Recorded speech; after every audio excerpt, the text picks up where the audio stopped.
there's certainly a lack of authentic, legitimate, accurate American Indian perspective in mainstream media. You know, particularly contemporary Native American experience.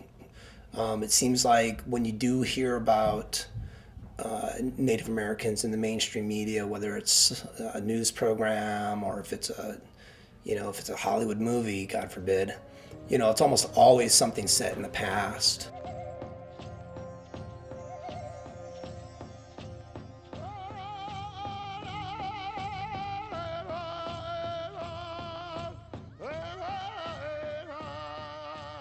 Here to show some clips of some of my films, and my trip was sponsored by Native American House, and they asked me if I was interested in coming out and showing some of my work and talking a little bit about some of my work and some of the challenges and some of the experiences that I've had making documentary films, focusing on different issues and stories in different Native American communities.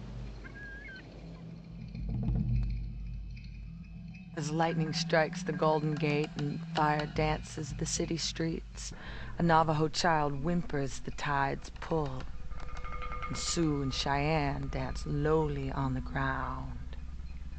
Tomorrow's breathing my shadow's heart, and a tribe is an island. And a tribe is an island, and silhouettes are the Kachina dancers of my beautiful people. You know, more Native filmmakers themselves are going to have access to telling their stories to a mainstream audience. And, you know, that's been happening a little by little.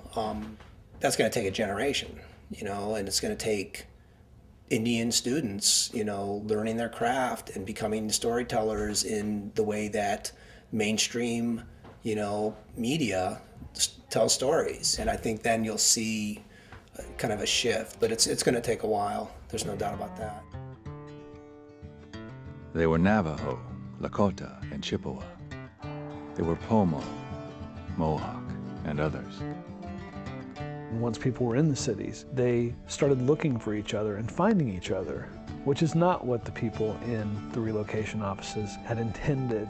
I found out there was quite a community here in the Bay Area. Little tribal groups were starting to come together. There was the Navajo Club, the Pomo Club, the Haide Tlingit. I would go on Saturday afternoons to the Intertribal Friendship House and just sit there and visit with people, because it made me feel good that there was somebody that had experienced early life similar to mine. But then to have that added kind of pressure to conform and to assimilate and to, you know, it's almost like asking them to betray who they are. You know, how do you ask somebody to leave your culture behind so that you can make it into, you know, so you can be an American success story? I mean, I can't imagine how I would handle that. On the other hand, you know, I don't know if I would have gotten through that. You know, I mean, they've got serious problems on those small reserves in Canada. And in the little towns right next to them, like Nipigon, where I was born. And so I guess in a lot of ways that was kind of lucky, because now I kind of came through that whole process, you know, and I'm still around. And I have some skills, and, you know, and I can parlay those skills into hopefully, you know, having an impact on people's lives through my work.